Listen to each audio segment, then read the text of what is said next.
కాళేశ్వరం త్రివేణి సంగమం వేద మంత్రోచ్చరణలతో మారుమోగింది. దక్షిణాది రాష్ట్రాల్లోని ఏకైక క్షేత్రం అంతర్వాహినిగా ప్రవహిస్తున్న సరస్వతి సంగమంలో పుష్కరాలు లాంఛనంగా ప్రారంభమయ్యాయి. వేకోజామునే త్రివేణి సంగమ తీరాన సరస్వతి నదికి పుష్కరుడిని ఆహ్వానించే కార్యక్రమం అంగరంగ వైభవంగా సాగింది.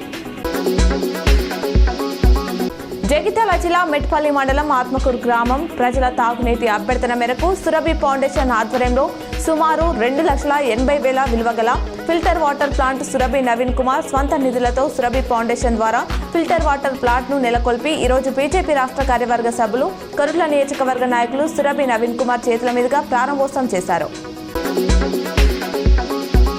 కరీంనగర్ పాత బజార్లో 21 సార్లు హనుమాన్ చాలీసా ఘనంగా జరిగింది. ఈ కార్యక్రమంలో శివాలయం ప్రధాన అర్చకులు పురాణ మహేశ్వర శర్మ పాల్గొన్నారు.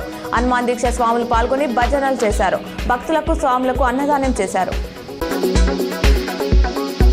వన్ నేషన్ వన్ ఎలక్షన్ జామిలీ ఎన్నికల నిర్వహణతో సమూల మార్పులు వస్తాయని, లోక్సభ అసెంబ్లీలకు ఒకేసారి ఎన్నికలు చేపట్టడం వల్ల దేశానికి లాభమే తప్ప నష్టం లేదని బీజేపీ కరీంనగర్ జిల్లా అధ్యక్షుడు గంగడి కృష్ణారెడ్డి తెలిపారు.